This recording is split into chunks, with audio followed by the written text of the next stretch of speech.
Well, thank you so much. You're welcome. Okay, so seperti yang YB cakap mula-mula, kita santai-santai saja bahkan. Jangan kamu stres, cool down. Tapi jangan lupa, itu soalan mesti mau datang. Okay, jadi first of all, saya perkenalkan diri saya sedikitlah. Nama saya Elena, seorang pegawai penyelidik dari Agensi Angkasa Malaysia. So, apa kerja saya di sana? Banyak mengenai satellite testing, buat pengujian satelit. Sebab itu Datuk Kamarul bilang, saya jaga fasiliti pengujian satelit di Banting, di Selangor, satu-satunya fasiliti yang kita ada di Malaysia. Patut kita bangga itu. Jadi kita sudah dengar tadi sedikit daripada YB dan sedikit daripada Datuk Kamarul. So thank you very much to both of you panel and thank you for joining the dialogue session for today. Well, this is how we're going to do. Kita tidak payah terlampau protokol. Kalau kamu ada soalan, kamu datang saja ke arah mic dan teruskan bertanya soalan. Tapi sebelum kamu tanya soalan, saya minta kamu bagi nama dan dari fakulti manalah. Okay? So to kickstart the dialogue session, mungkin biarlah saya yang tanya soalan dulu kan. Saya juga mau Chan, mau kena bagi Chan untuk tanya soalan. So I start off with mungkin question kepada YB. Boleh kan? Okay, so YB tadi dia mention pasal precise. Kamu masih ingat precise? Ingat kan? You have people-centric. You have research and development. Enculturation. C for capacity building. Investment, I. And then SE, startup ecosystem. So in your view, YB, out of these 6, yang mana yang penting, yang mesti perlu, how to say, bagi sedikit tumpuan, khasnya untuk ekosistem angkasa ini? Thank you Dr. Elena. Boleh saya arahkan pegawai dari MISA untuk jawab tak? Okay, ini more on pandangan kan. In fact, bagi saya semua yang sebut dalam precise tu penting. Susah lah, bukan nak pilih kasih apa. Susah nak pilih kasih. Bagi saya semua penting. Tapi if you really want me to pick which is the most important element, I will pick people-centric. Because to me, we can talk about cutting-edge technologies, we can talk about high-tech everything. But then, if people don't feel it, don't feel the technology, tidak dapat merasai ataupun menikmati teknologi tersebut. So I think it is not meaningful lah. I would say not meaningful. So if you really want me to pick one most important element, I would say people-centric. And I hope in space technology or this space industry also, we could really pick something, applications that are useful to people. But of course, we have already witnessed how useful it is for space technology to our daily life. So, I think that is very important and very useful. Thank you. Thank you, YB. So, I think it's very true juga lah. Teknologi sebagus manapun, kalau tiada orang guna, is no point. So we need people to be able to benefit from that technology. So I do agree with you. Saya rasa pegawai MISA tidak perlu jawab lah kan. Okay, so meanwhile, the rest of you, siapa-siapa yang ada soalan, just come up to the mic. So tidak perlu tunggu. Okay, silakan. Actually, saya tunggu sudah tu dari tadi lagi. So, perkenalkan diri saya. So, I just joined UMS last year in December. My name is Stanley. I belongs to IBTP lah. So, I'm a senior lecturer there and researcher. So, before this, I was in Japan with the Hokkaido University, one of the few top university in Japan. I don't know about the world lah, but top in Japan. So over there, I was a research fellow for 6 years, and I did my PhD there as well, and master's in geospatial and remote sensing, in the application of Earth observation, particularly in tropical forest, tropical region. So I'm specializing in tropical region, in the forest sustainable management, plantations as well, agriculture, and a bit of a disaster risk reduction and management in the what is it apa namanya, climate change punya apa application, and a little bit of archaeology. When I was in Japan, they sent me to Central Asia for some ecological project. I teach the scientists dari Russia, Kazakhstan, Kyrgyzstan, all of the Stan countries, my country lah, because my name is Stanley kan. So okay, thank you very much to YB, Dato, and Doctor. So I'm feeling the moment dia sebut satellite terus saya mula-mula saya mengantuk lah. Biasalah malam sudah kan. So and then Dato give the talk, lagi saya punya mata terbeliak. Macam ini saya punya adik-beradik yang in the same field.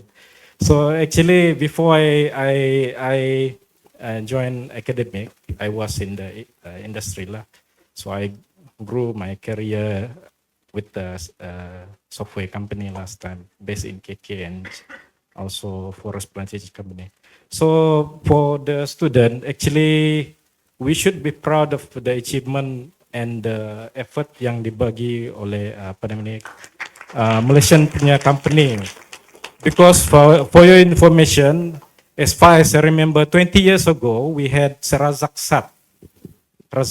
That time, I remember, because I involved with the data testing punya segment with the Sabah Land Survey at that time, data testing. And as well as that time, Thailand also have their own program, TEOS. So they succeeded with TEOS. But that time, 20 years ago, you remember, just only 4 bands, any multispectral, 1.5 meter resolution. That time, 1.5 is already, wow.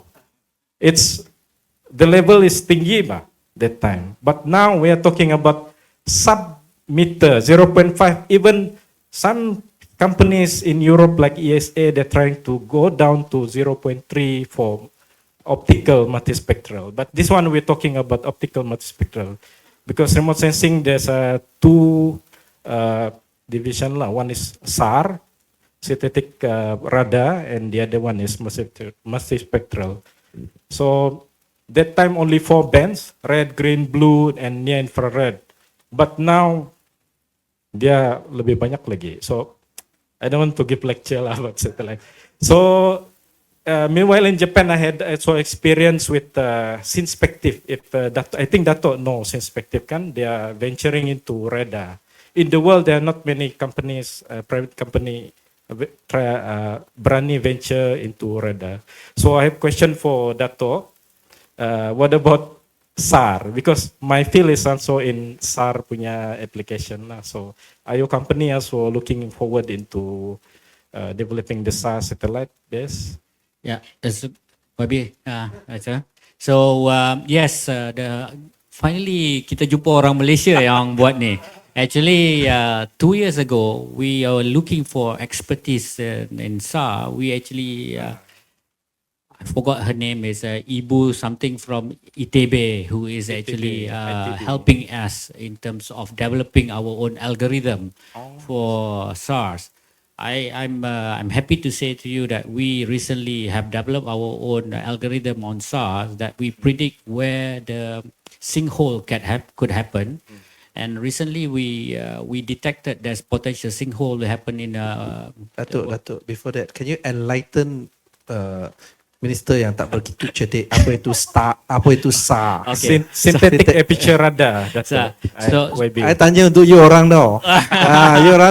You orang malu nak tanya, saya tanya. So that's that's the general term, synthetic aperture radar. Actually, there's a lot inside the SAR, like INSAR, POLINSAR, apa lagi? Banyak lagi. YB, we have optical. The other one is using radar lah, which can penetrate waktu malam, boleh tengok. Yeah, so it's a radar lah, microwave. So yes, we are looking into this. I'm trying to. I like to talk to you after this lah. So we are developing couple of algorithm. And as a matter of fact, the one that we are working on the SSGP dengan Sabah, Sarawak Sabah gas, we are using INSAR technology to see millimeter movement. We also 2 years ago, we won the Technology of the Year awarded by Malaysia Solar Industry, where we actually predict whether the place where the solar farm to be built will ada subsidence or not, because we have found some of the solar farm hilang dia punya efficiency because they lost there is a subsidence menyebabkan the what you call solar panel has been tilted. So yes, we are going to this. We are actually, if you look at under MSC 2030, developments of sensors is something that Malaysia government is trying to do. We are keen to work together and currently working with Simspective, okay, looking into this as well. Okay. Thank you very much, Dato'. I think we are on the right track because now when we see the Asia ni kan, I think maybe we will overtake Japan in terms of the technology, but we hope so that the ministry also have support fully, and perhaps we will one day we'll launch our SAR satellite and INSAR and so on for the Earth observation. Thank you very much. Thank you. In fact, I just want to add a little bit on SAR. In fact, a Malaysia company came to us and they are really looking into launching SAR using microwave. And of course, bila orang cerdik dia orang berdialog, kita tak dapat nak faham lah. In fact, apa bezanya optical dengan SAR? Dengan yang tak berapa cerdik, sebab optical bila ada awan dia tak boleh see through kan. Guna SAR boleh. Besides that, apa lagi? Malam pun boleh. Okay, thank you, Datuk Kamaru dengan YB. Thank you for the question. We have, yes, please. Assalamualaikum dan salam sejahtera kepada YB Menteri. Saya ada soalan malam ni di mana saya difahamkan, maafkan saya. Sebelum tu nama saya 𝙈𝙖𝙙𝙬 𝙂𝙚 dari Fakulti Sains dan Teknologi. Di sini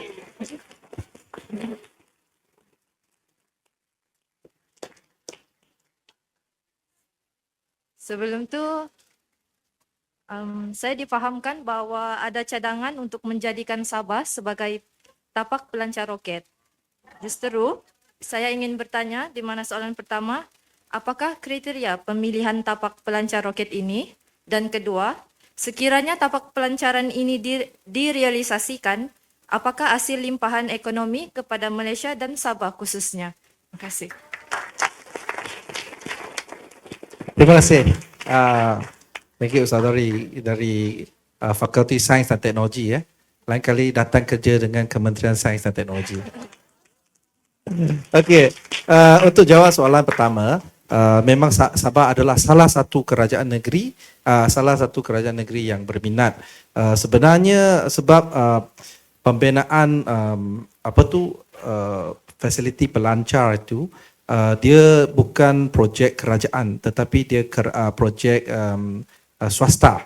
We call it PFI, Private Finance Initiative, di mana kerajaan tidak perlu keluarkan duit tetapi kerajaan hanya sebagai regulator.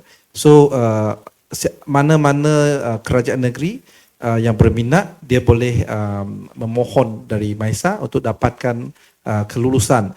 So kita telah pun lancarkan satu garis panduan bagaimana nak buat permohonan, dan sebenarnya setakat ini kita hanya terima 2 dari syarikat dan kerajaan negeri. Satu dari kerajaan Pahang, satu dari kerajaan Sabah. Because bila kita kata permohonan, maksudnya dia kena masukkan, dia kena buat feasibility study Dalam tu macam-macam adalah, ada EIA, ada RIA dan lain-lain. So dia kena buat semua laporan tu, kajian tu, then the feasibility report dia hantar pada MISA, dan MISA akan determine lah, tengok dia sesuai ke tak, teknologi macam mana, ada apa-apa impact pada alam sekitar atau tidak, dan lain-lain lah. Not only impact on environment, tetapi impact on social juga. So that banyak angle. So it will take time. Tapi what I can say now is Kerajaan Negeri Sabah dan Kerajaan Negeri Pahang telah pun masukkan permohonan dan bagi ya. So bolehlah doakan kuat-kuat sikit kan. Tapi one thing, kalau kita dapat, sama ada Pahang ke Sabah lah, kalau kita once kita dah beri kelulusan dan kita bina satu tapak pelancaran, dia memang akan, actual figure saya tak ada lah, tapi memang dia akan membawa banyak limpahan ekonomi kepada negara kita. When kita nak launch satu satellite, first dia permintaan sangat tinggi, dan dalam dunia ni dia only 8-9 countries yang ada tapak pelancar, dan semua kena tunggu, queue panjang. Ada banyak company mereka nak lancar, seperti macam Uzma, dia nak lancar dia kena queue, lepas tu kena bayar, very expensive. How much you pay? Sorry? 8,000 per kilogram. How many kilogram you are? Okay, no, later you ask him.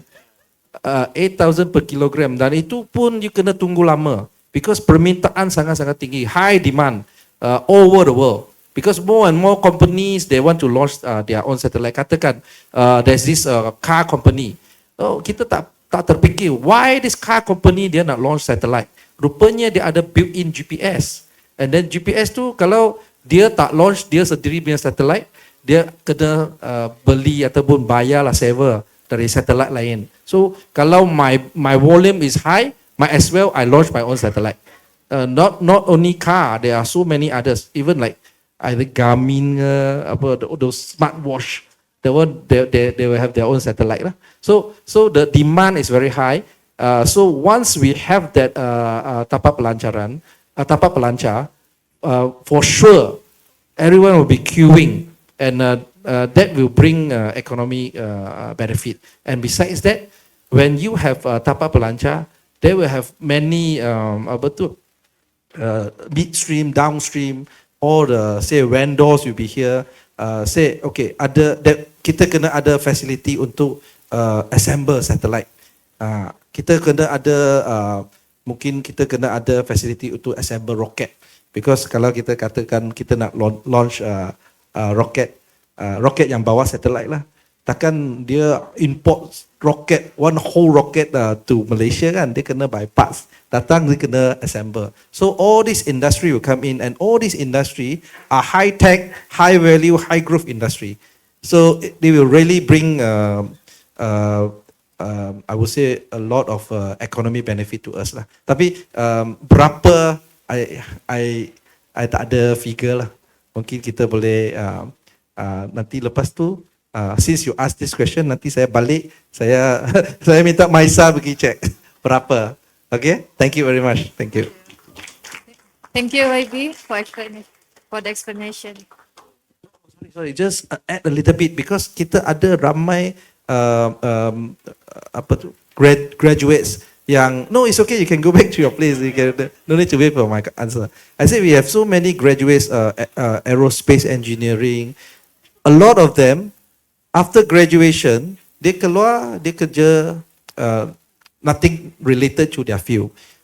Not because they don't want, but because we don't have enough job opportunities for them. So when we have this tapak pelancar, and with all the downstream, midstream industry surrounding that tapak pelancar, then our people, especially our talents, will have more job opportunities. So itu juga part of the benefit. Thank you. Thank you, YB. Yes, silakan.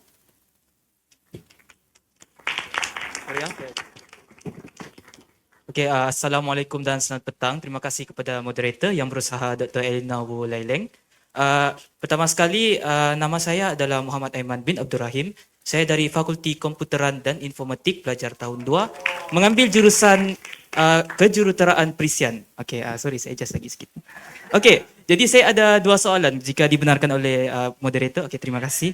Jadi soalan saya yang pertama adalah tertuju kepada Yang Berhormat Tuan Chang Lih Kang, iaitu soalan saya berbunyi. Santai. Okey, adakah MOSTI berancang untuk memperuntukkan insentif khas ataupun berkolaborasi lebih lagi bagi program kursus maupun seperti macam hackathon dalam bidang STEM atau lebih khususnya macam pembangunan teknologi satelit, teknologi angkasa begitu. Okey, dan juga soalan kedua ini saya tujukan kepada Yang Berhormat Datuk Kamarudzaman. Seterusnya adalah dengan pembangunan, ini tak payah tengoklah. Okey, dengan pembangunan tapak pelancaran, kita ambil contohlah di Pahang, macam dalam 5 tahun lagi lah, ini apa yang saya dapat baca pagi tadi, ingat masih sampai sekarang. Okey, jadi adakah Uzman akan mengembangkan industri mereka kepada pelancaran lokal? Dan jika iya, adakah ini dapat membuka peluang luas lagi kepada graduan-graduan lokal, graduan-graduan Malaysia lah umumnya, peluang pekerjaan dari segi teknologi angkasa. Setakat itu saja. Terima kasih. Terima kasih. So mungkin soalan yang pertama kita minta YB. Dengan cepatlah saya just nak kongsi.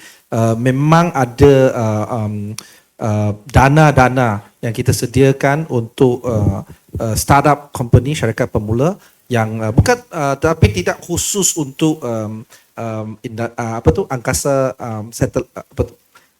space technology. Tak khusus tetapi memang ada, kita general, semua teknologi startup boleh pohon lah. And dia termasuk, there are many stages. Kita ada startup yang at very beginning stage, so kita ada creator fund. Dalam tu adalah 150,000, 600,000 dan lain-lain. Lepas tu kita ada juga ada startup, ada fund like R&D fund.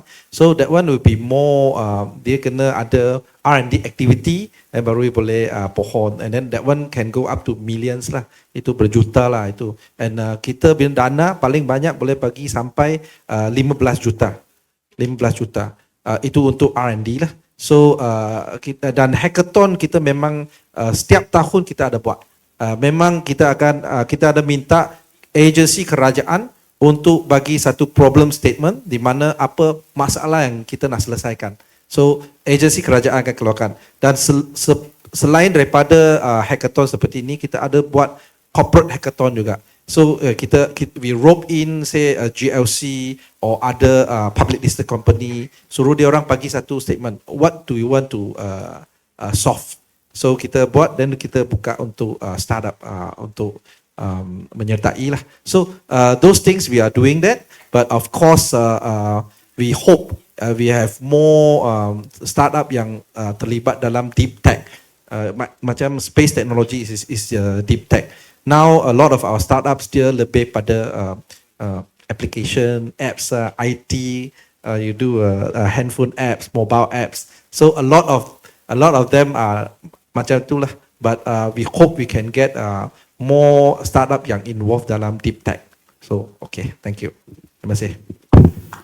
Okay, thank you YB. Untuk soalan yang kedua kepada Datuk Kamaru. Alright, soalan yang tadi is whether we gonna use whether pelancar di Pahang. First of all, I think any Malaysian company, any Malaysian individual, saya rasa kita kena ada sikap patriotic. Okay, so I think whenever you have a chance to use a local punya ni, memang kita kena pakai local lah. Okay, so I think that will spur the industry and ini memangkinkan industri yang lebih lanjut.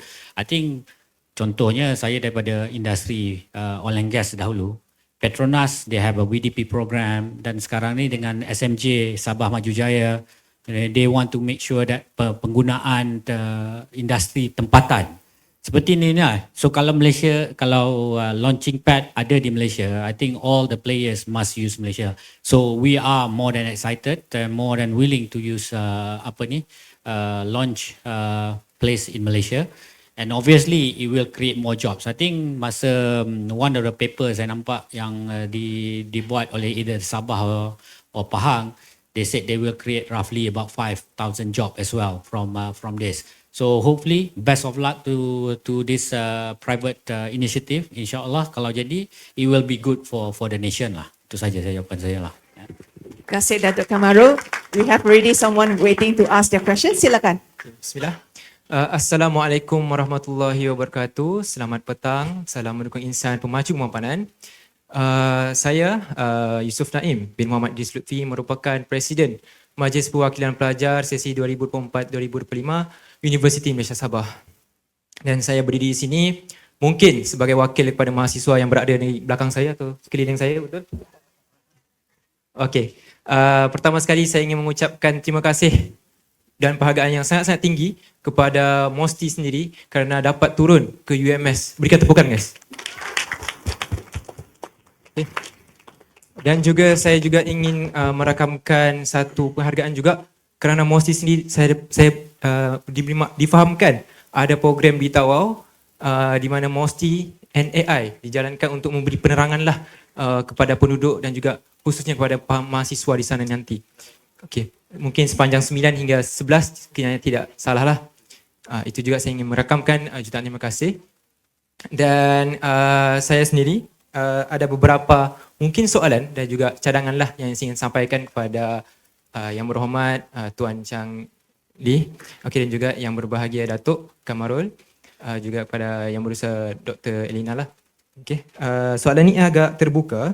Yang pertama adalah saya sendiri sebagai wakil mahasiswa UMS, saya ingin bertanya apakah bentuk sokongan yang berterusan boleh diberikan oleh MOSTI kepada IPTA seperti UMS, khususnya dalam aspek latihan kemahiran berasaskan teknologi dan penyelidikan inovatif, kerana ini boleh membuka peluang kepada mahasiswa untuk terlibat dalam ekosistem STI negara itu sendiri. So mungkin cadangan daripada saya mungkin boleh melibatkan mahasiswa secara langsung dengan memperkenalkan program khas seperti geran mikro inovasi mahasiswa atau kolaborasi latihan industri bersama agensi MOSTI di Sabah. Jadi apakah cadangan sebegini ada dalam perancangan MOSTI ataupun memang ada di plan lah. Dan yang kedua mungkin hari ini saya lihat juga daripada MOSTI telah melancarkan satu peluncuran di mana projek rintis iaitu kenderaan hidrogen. So saya juga ingin mencadangkan, saya kagum dan saya berterima kasih sekaligus dengan peluncuran ini, dan mungkin saya ingin cadangkanlah di mana mungkin boleh diadakan projek bersama-sama dengan universiti untuk projek bas hidrogen. Sebab kita dapat lihat di Sarawak kini di Unimas ada projek sedemikian dan memang membantu banyak kepada ekosistem, juga membantu banyak dalam dari segi pengurusan dana dan sebagainya lah, internally lah. Okay. So mungkin cadangan ini saya mencadangkanlah sebagai wakil mahasiswa untuk kita tambah baik lagi pengurusan ataupun sistem bas di dalam Universiti Malaysia Sabah. Sekian saja, itu saja daripada saya. Memohon jawapan dan juga memohon daripada sahutan daripada pihak MOSTI sendiri. Sekian, terima kasih. Assalamualaikum. Thank you, terima kasih. Terima kasih atas dua soalan. Yang pertama tentang capacity building. In fact, di bawah MOSTI memang ada program-program capacity building, dan bukan saja itu, kita ada agensi yang sedang melaksanakan program micro credential, di mana kita tak bagi degree ke diploma ke apa. Diploma ada. Kita ada, saya bagi contoh Academy MIMOS. Kita ada juga MBOT, Malaysia Board of Technologies. Kita ada program-program micro credential di mana kita akan buka training program seperti AI, robotik and what not lah.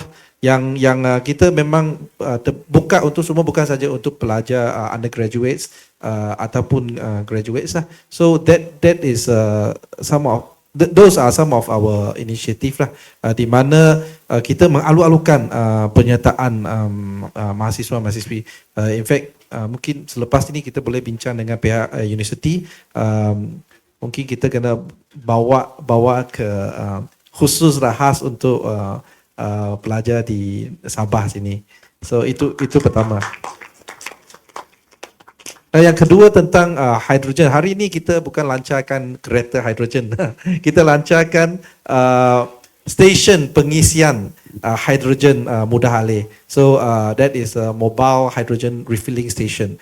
Tapi itu adalah satu showcase di mana itu juga kerjasama antara kerajaan dan swasta, and also GLC lah, kita dengan UMW, Toyota, kita dengan Petronas, and then MOSTI. So kita buat satu showcase untuk tunjukkan, untuk pamerkan bahawa teknologi ini sudah matang. Sekarang is like how to produce and hydrogen, green hydrogen, and how to lower the cost of green hydrogen. So of course kita boleh ikhtiarkan how to bring it to Sabah. I think kalau UMS is willing, mungkin kita boleh buat pilot project dekat sini pun. In fact, okay, there are also some problems I can just share with you. Macam there are other regulations. This is cross ministry. Teknologi is with MOSTI, tapi kita perlu kelulusan daripada MOT, Ministry of Transport, JPJ. Why? Sebab kita convert yang internal combustion engine, yang means our normal engine, normal car engine, kita convert into fuel cell. So kita sudah ada, kita boleh convert, dan kita memang sudah buat pun. Cuma because it's a converted car, then we need to comply a lot of regulation. At the moment kita hanya boleh guna bus yang di-convert itu sebagai data collection for R&D. Dia tak boleh use on the road yet. So we need to solve that problem, then baru kita boleh offer kepada mana-mana universiti yang berniat untuk buat POC or pilot project. So thank you very much. Thank you. Walaupun dia tersimpang sikit dari angkasa, tapi dia mengapakan kita belajar juga something new pasal hydrogen. Jadi setidak kita mau tepati masa juga. Saya nampak 3 orang sudah berdiri. Ada lagi yang mau bertanya soalan? Saya bagi Chan ni dulu sebelum saya bilang tutup kedai. Okay, so kita ada yang 5 orang ini sajalah kan, paling lasa. Saya tahu kamu mengantuk juga kan, kamu mau balik ke rumah kan. Jadi kita bagi chance pada 5 orang ini, tolong kasih simplify kamu punya soalan supaya kita boleh habis dalam within the next 15 minutes or so. Yang belakang tu semua lelaki kan? Kamu mau bagi ladies first ke ataupun kamu mau beratur dulu yang duluan? Boleh, silakan. Okay, ladies first. Silakan. Okay, good evening to panelists and moderator. My name is Flora Anaktian. I am 3rd year student from Faculty of Tropical Forestry. So my question is relating to urban forestry. How the MOSTI has involved, or what the work pace that has been significant using MOSTI, and maybe from panel 2, I would like to ask your recommendation about the tools that help us to enhance more on urban forestry. Thank you.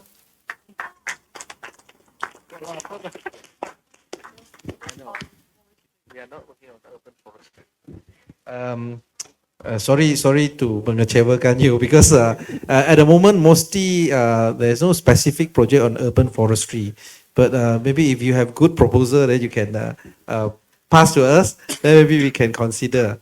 But at the moment, no, I'm so sorry. Mungkin there will be some application that can be used for improving urban forestry. Maybe I can add up a little bit. So actually on behalf of MOSTI juga, MAISA, kami ada sign MOU dengan Jabatan Perhutanan,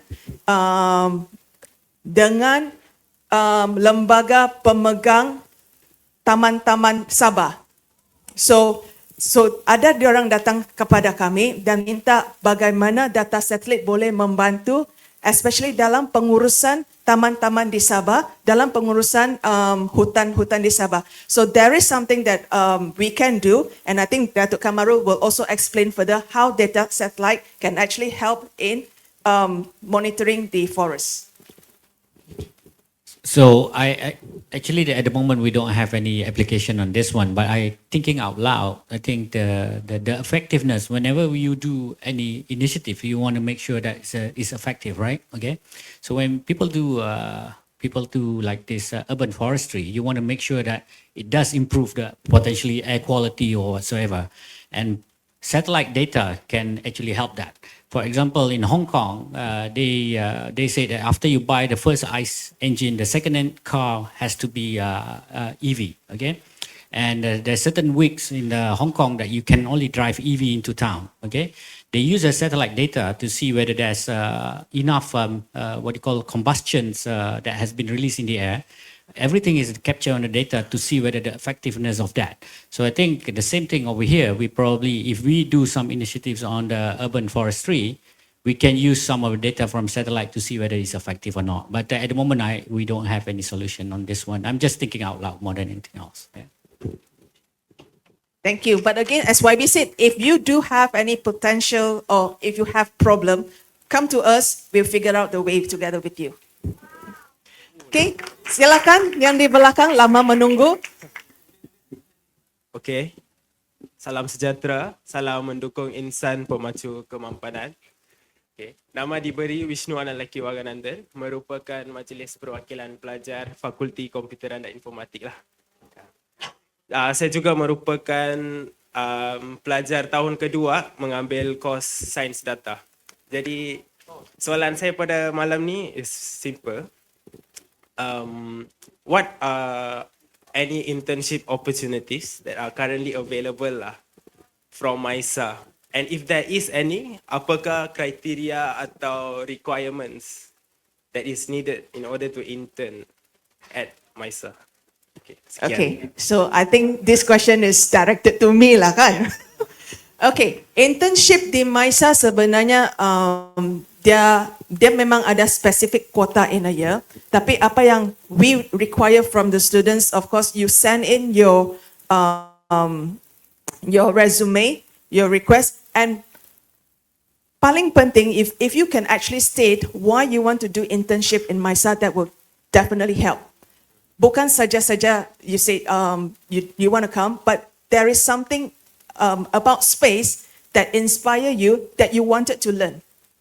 I think that's important. And given your background, computer, right, and data science some more, there's actually a lot you can do. I think with the presentation from Datuk Kamaru just now, there's a lot of data from the satellite which you can harness, and you can use your data science to convert those into meaningful information to be used by the user.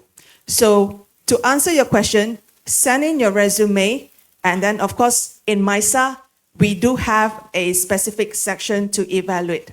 After all, the final decision lies on the Director General. So a good resume gives you a high chance.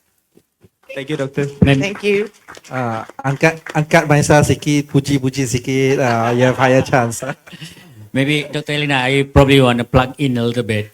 We are hiring a lot of space people at the moment, okay? And we are taking a lot of intern. I think at the moment we have more than 5 or 6 intern working in our geospatial area. So anybody interested in that, send your CV. I mean, we are definitely hiring on the space side. Woo. So you see, there is already an option where an industry is open to attract people like you. You don't have to worry of finding job. Get in touch with Datuk Kamaru. If you love space, that's it. Okay, next question please. Okay, Assalamualaikum dan selamat malam. Saya 𝙈𝙖𝙡𝙎𝙗𝙗𝙗𝙗𝙗. Saya sekarang belajar degree tahun 3 Data Science di Fakulti Komputeran dan Informatik. So, soalan saya menjurus kepada fokus kepada panel kedua iaitu Datuk Kabarul. Soalan saya, sebagai syarikat yang bermula dalam sektor oil and gas, bagaimana UZMA berjaya melakukan peralihan fokus kepada teknologi angkasa? Dan apakah cabaran utama dan strategi yang digunakan?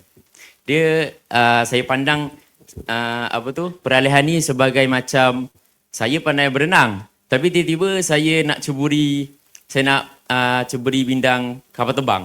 Dia macam lain-lain lah. So saya interested lah. Okay, sekian, terima kasih. Alright, it's a very good question actually. As a lot of people ask the same question. I think the people, Dr. Elina wanted to ask the same question. Actually, number one, people do pivot for a reason.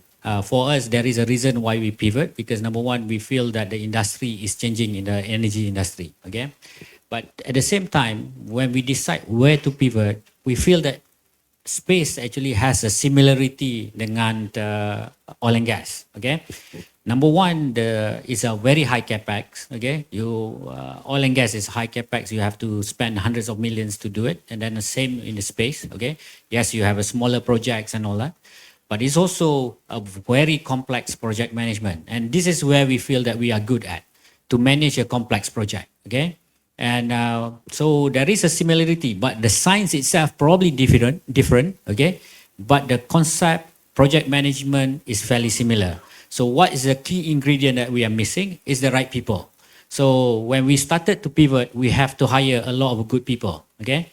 And that is the key way to make sure your pivoting process is a success. In our case, we hire a lot of ex-ATSB, who has been in the business for a very long time. We bring back people from overseas to work on our project. We're still small company in terms of our science, our engineering group, but not that small, okay? So really, you have to bring the right people, but it has to have a same similarity. For example, when I was in oil and gas, upstream going downstream is very simple. But the similarity here is high barrier to entry, high capex, complex project management. We are excited when we hear that. When bila susah, we like it. Okay. All right. I hope I answer your question. All right. Thank you so much, Dr. Kamarul. And now, the last question for the night. Kak ada lagi?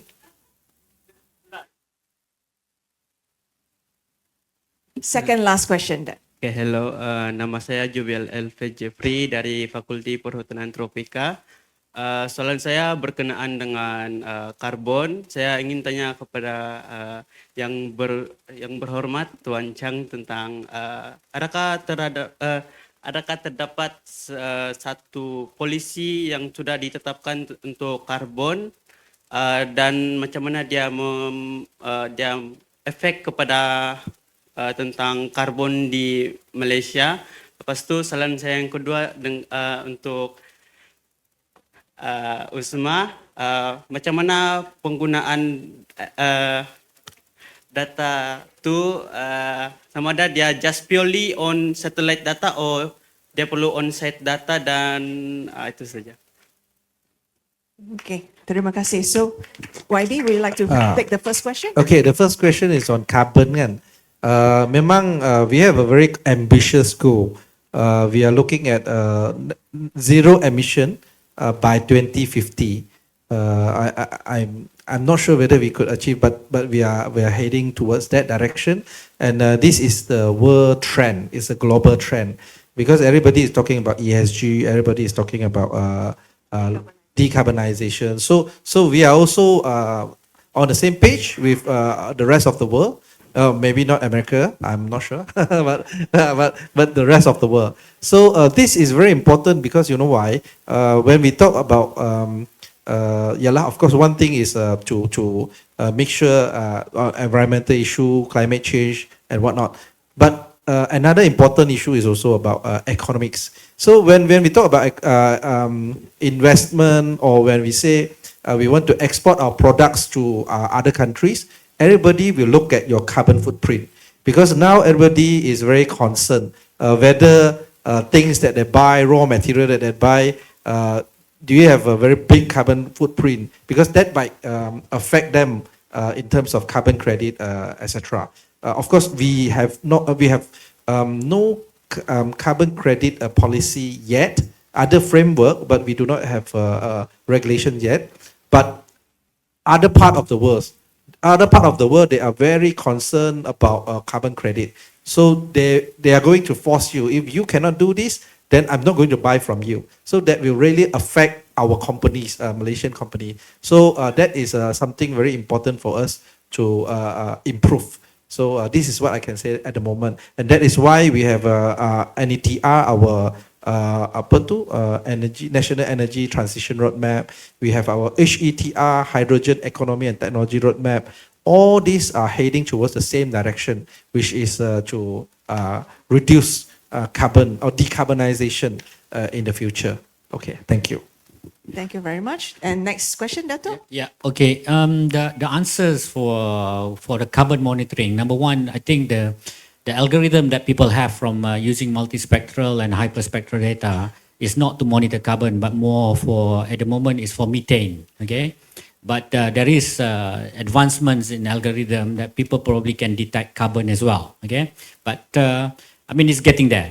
In terms of actual measurements, it requires a different sensor. If we are using just multispectral, hyperspectral, is still you have to use what you call this algorithm. But to answer your question whether to have an in situ calibration, the answer is 100%. You always better when you have an in situ calibration to calibrate your data with the data that you get from space. I give you an example. We are currently doing one work for NPOB, but not on the carbon, but rather on the kesuburan tanah, the content of the soil.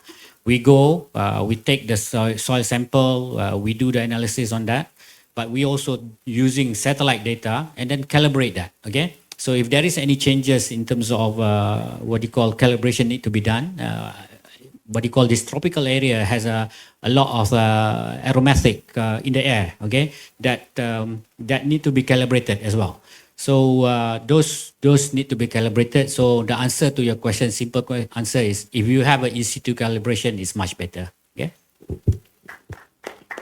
Thank you so much, Dato' Kamaru. And finally, we have our last question for the night. Silakan. Selamat malam. Nama saya Muhammad Elmi. Sekarang saya third year student Fakulti Komputeran dan Informatik. And then currently saya buat FYP tentang Sustainability Data Management System. Dan soalan saya ialah apakah cabaran utama dari UZMA lah, especially dalam menguruskan inilah, and then macam mana student and researcher boleh get involved dalam tackle masalah tu. Thank you.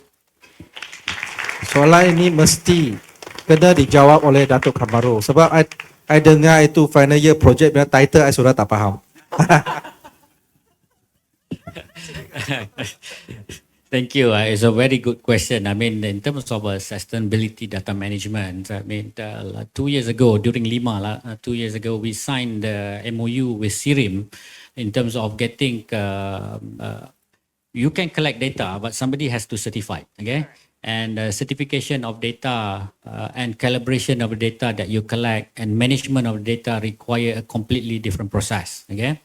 Saya rasa the involvement of researchers and then the students will help to come up with a system that more robust, and also currently because the space system is something baru, okay, something nascent.